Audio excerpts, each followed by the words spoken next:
Tailgate down, tires in the dirt, got a cooler full of cold and a radio that works. Ain't no bar, but we got the groove. Bed of my truck's got room to move. It's a pickup truck party, rev it loud. Hey, what's up, North County? We're out here at Borjon Auto Center. We're right here off the Golden Hill, and we're talking with Ronnie Mayfield. And we're going to talk about this massive amounts of vehicles that you guys have on the slot. Yeah. How many vehicles you said you got? 100 and... I've got about 130 right now, 111 new and 19 used. Wow. And what's the deal this month? So we've got quite a few deals going. We got the $20,000 off on the Hummer, so we increased it. We got $6,000 off on the 24 half tons. You can also pick up an additional rebate if you have loyalty already. I think it's anywhere from $2,000 to $3,000. So you can up to $9,000 off on a half ton. Got $2,000 off on Acadias, $3,000 off on Acadia or on Canyon AT4 X's. So we're getting a lot of good new inventory. We got the new 26 Terrain on the lot. We've got a couple of Sierra 1500 AT4 X's, a Canyon 2025 AT4. Just been getting some good stuff. And I see a lot of utility bodies here. Do you guys do a lot of those kind of trucks as well? Yeah, so we probably are one of the top producers as far as commercial bodies. A lot of people got out of it. Mark loves it. So I think that's included in the 111, but I probably have anywhere about 20 commercial bodies. Then I got probably, I think, 12 Savannah vans with the big boxes on the back, which nobody else really has. So I know that in the next few months, those are going to be hot. Now, what if somebody just, like, they don't like that service body? Can they order? I mean, you have a book or something that they can go through and check different service bodies out? How does that work? So we've done it to where, yes, we can hook you up with a Royal or a Harbor. We use Knapheide, Monroe. So we've dealt with almost all of them. How they usually works is you order from a pool from them, so you don't really get to pick. But if we have a cabin chassis, yes, you can kind of customize your box. We'll help you go through the whole process. We've got guys here that have done it numerous times. Make sure you get the exact bed.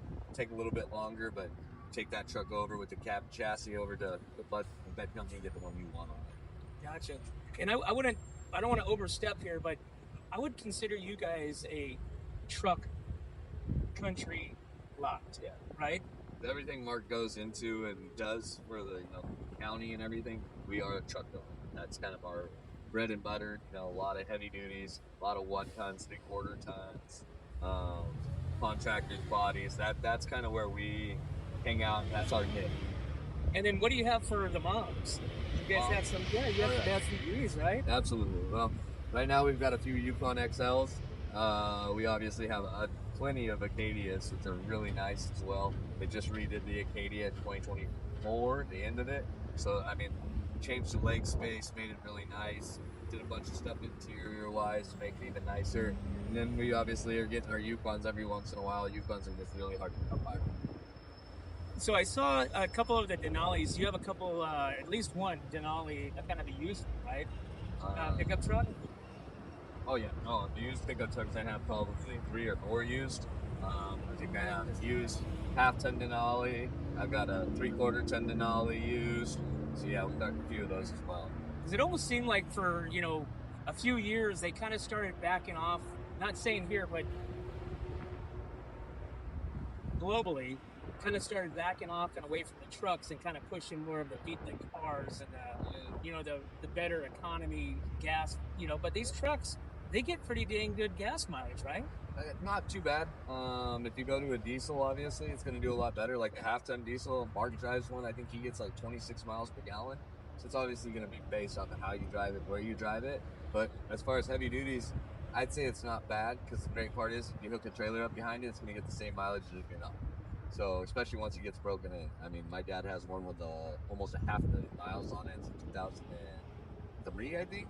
And he gets like 25 miles to the gallon on that heavy duty. So, I mean, it's pretty impressive. Well, because that's when they start getting broken in a little bit, huh? Yeah. Some people will trade them in at 100,000 because they don't just want the new one or anything like that. But 100,000 miles is break-in point for a diesel.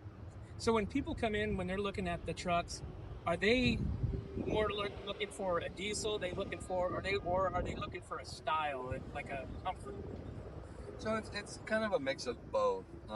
Some people come in wanting the 6.2, some want the 5.3, some want the 3.0.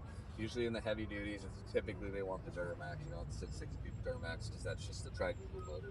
But they also want the style. They also want certain things. I mean, it's not like COVID where it was like, hey, this is what I got, this is what you take. They've gone back to, hey, I want this specific truck with these options. Chips aren't on shortage anymore, so now you can kind of order it how they want it, get the exact. So thinking back to COVID, that was a weird time. It was definitely different. And I mean, I remember this lot having like very little vehicles. Yeah, Very, I mean, it wasn't like this. I mean, this is jam packed. I mean, you got this lot, you got the lot up top, yeah. but it was just it was a weird time. And tell me how that was going through that period of time, which wasn't just 1 year, it was a couple of years, wasn't it? So I was here for most of COVID, and when COVID started, we were pretty jam packed. We had probably about 100 new vehicles on the lot, and yeah, but by the time I ended up going to Iowa, I think we were down to about 12. And pretty much everything coming in was being sold, whether it was a sold order or it was just something where somebody would come in and buy it right away. But Mark, as you said, has now increased the inventory. He's getting his back lot back again, so he's not taking his foot off the gas. In the next 5 or 6 months, there's a chance that we might have almost 200 new cars on the lot. Wow. Yeah, so wow. You guys moved that much, huh? We're trying to move that much. Obviously, there's a growing. We're growing, so there's obviously those hiccups and everything. You're not going to get exactly where you want to be right off the bat, but that's what he wants to do. He wants to get this place to where they're selling, 70 new cars a month. Man. So, Ronnie, tell me about the little trucks. You got that one up there on the ramps. Tell me about the little ones and the power that goes on. So the Canyon, they went to a new 4-cylinder, but once again, you were talking about fuel mileage and them going kind of the smaller stuff. That's why they did that. That power, I've never had anybody complain about the power. Towing, I believe, I wouldn't do it, but they could tow up to 7,000 pounds. Jeez. Yeah, so personally, I'd probably keep it around 5. But you're going to get a good fuel mileage in a truck. I mean, you're going to get 21, 22 miles per gallon, depending on how you do on your foot. Then you got the AT4X, which gets 17 standard just because it's got the bigger tires and a little bit of a lift kit to it. They changed the gearing, so it's a little bit more off-road style. But it's just perfect because it's easy to park. Still load stuff in the back. It's a comfortable ride. Everybody can sit in it. You don't have to, like back in the day when we sat in the Rangers where you're sitting sideways, hitting your head off the glass and stuff like that. I mean, you actually can get in the back seat and be like, okay, I can sit in this. It's a really, really nice. They got a lot of leg room, front and back. Yes.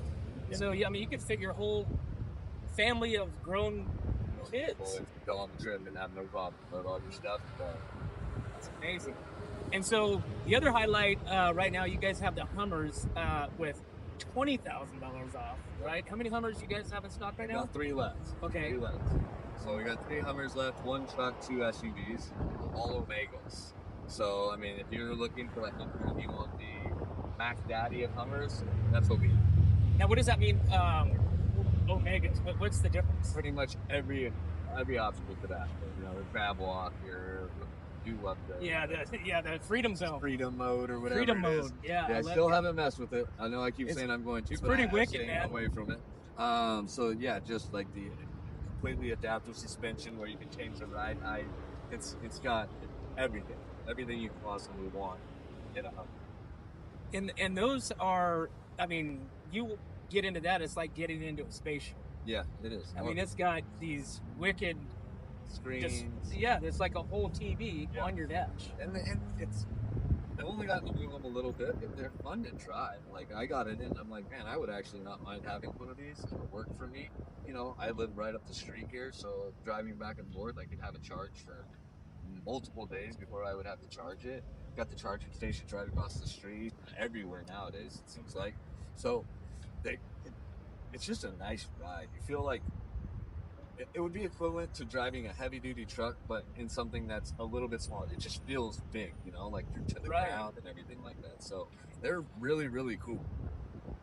Ronnie, how does that work with a vehicle that requires charging? Like, do you guys get like the customer set up with to have their own charging system at their house, or how does that work? So you have the option of doing a couple different chargers. So we have these things that we're going to put in each one of our Hummers at no charge to the customer, and it's pretty much a level 1 charger. So one that you can plug into your wall outlet, and you just run it to your car and you charge it. It's not going to charge you very fast, but if you charge it overnight, depending on how many miles you drive, you can at least get to a charger. We also have in our parts department the level 2 charger, which now you need a 240 outlet. So you have to have an electrician come out or something like that. That one you would have to purchase. I think they run for about $700 or so. Oh, not too bad. Not terrible. But yeah, that one would be a 240, but it would actually get you a decent charge throughout that. And so when they go to a charging station, what's the suggested time they plug in? Is it based on, like, you plug in for 10 minutes, you're going to get 100 miles, 50 miles? How does that work? So they told me how many miles you get per charge. I want to say that they can get to 80% within about an hour. Okay. So you'd be there 30 minutes to an hour. But if you're gonna be charging regularly, they told you not to go to 100%. It's not good for the battery. It's like with cell phone. You charge your cell phones to 100% all the time, and then all of a sudden the batteries start going bad in a couple of months or a couple of years. But it wouldn't do that in the car. But they do recommend charge it to 80%, drive it around. If you're gonna charge it to 100, it would be like if you're gonna go for a long trip, and then you're gonna stop and charge it back to 80, charge it back to 80, charge it back to 80. So I would say that at one of these superchargers, because now they have an adapter for the Tesla chargers, so we could plug your charger into this adapter and actually charge the GM units. So that would probably get you a pretty good charging battery. Now, is there still no cost when you plug into like these different charging stations around the state, or? As far as I know, you do still have to pay for it. Yeah, like fuel. Like fuel, not quite as expensive as fuel. A lot of people say that they put $25 worth of charging and they get 80-90% of their charge done. So there is a cost to it. I know at the Tesla stations. Gotcha. So Ronnie, tell me about your sales staff. You have some veterans here. Yeah. Right? Yeah. Tell me about that. So I got one main veteran, which is Ron. Ron Orcutt's been with GM since the 90s, I believe. Oh, wow. He's seen all the changes. He's seen all the changes. He's been back at this dealership since, I think, 2017. And he's just kind of like, he's part of the crew. The crew. He's a hardworking guy, super nice, super honest. We're really happy to have him. We don't want him to go anywhere else. He's tried a couple other dealerships throughout his career since the 90s, but he really found home at Borjon. Then we've got Santos, I think, is the next longest one that we've had. Younger kid, that knows what he's doing. Again, very honest. He's very helpful. Wants to try and make sure that you're making the right decision. Will spend the time with you. There's no problem working his butt off to help you out. We got Jesus, who's been with them for about 2 years now. So he's fairly new to the sales business. Kind of learning the ropes, learning how to sell, everything like that. Gary Moritz, who has been in the car business for over 30 years. He's only been with us for a couple of months now, but tons of experience. Just everybody we have, I feel, has pretty good experience, at least, if not in GM, just in sales in general, which is a huge help. Then we got Vance, who came out of RV sales. He's been with us, I think, probably about 4 or 5 months, fairly new. But again, just somebody that is very nice, tries to be a joy to be around, brings a happy, smiling, personality every day, and can't beat that. And then you also have some guys that are bilingual as well. Yeah, Jesus and Santos are both bilingual. I can be bilingual for about 1 minute. You can call them in. Yeah, I'm like, hey, I'll go get them for you. Come on over. Yeah, I got you. Very cool, very cool. So Ronnie, tell me about your hours here and the sales staff and when people can find you guys. So we're here from Monday through Saturday, 9 till 6. And then on Sundays, it's 10 till 5. But I get here about 8:15 every morning just to get opened up and everything. So if you needed to come by a little bit early, you can always drop in and see me, and I'll answer any questions I can for you. Awesome. Ronnie, thank you, sir. Appreciate your time coming out here to Borjon Auto Center, guys. We're out here at Golden Hill and 46 right here. You can't miss all these trucks, all these vehicles. You got the palm trees, you got the big Borjon, you got the big GMC. Come on out, come support local. They support local. Great great business in the community, and come out and spend your money here.